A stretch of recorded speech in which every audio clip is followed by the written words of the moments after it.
गुजरात के नर्मदा जिले में पिछले 2 दिनों से लगातार बारिश हो रही है, जिससे राजपीपला के वावड़ी रोड के खेतों में बारिश का पानी भर जाने से किसानों की फसलें जलमग्न हो गई है और बड़े नुकसान की आशंका जताई जा रही है।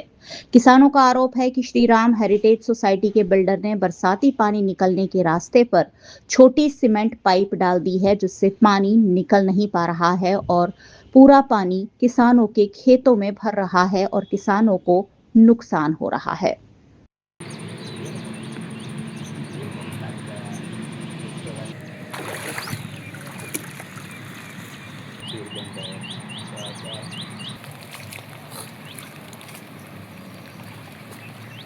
રાતનો વરસાદ ચાલુ છે અને એટલો વરસાદ પડ્યો છે કે અમારા ખેતરમાં પાણી ભરાઈ ગયા છે.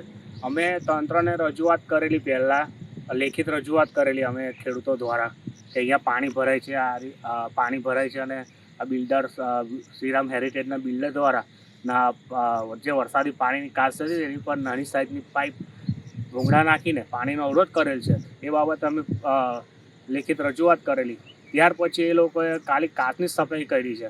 જે પાઇપ હટાવવાની હતી તે હટાવી નથી ને એના કારણે જો અમારા ખેતરમાં આજે પાણી ભરાઈ ગયા છે અને પાણી ભરાવાથી પાકને નુકસાન થવાની ભીતિ છે.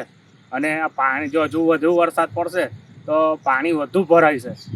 એટલે તંત્રને અમારે એટલી અપીલ છે કે વહેલી તકે જો આ પાણીનો નિકાલ કરાવે, જે પાઇપ છે એ કઢાવીને જો અહીંયા પાણીનો જો વહેલી તકે અમારે આ પાણીનો નિકાલ કરાવી આપે એટલી તંત્રને અમારી રજૂઆત છે.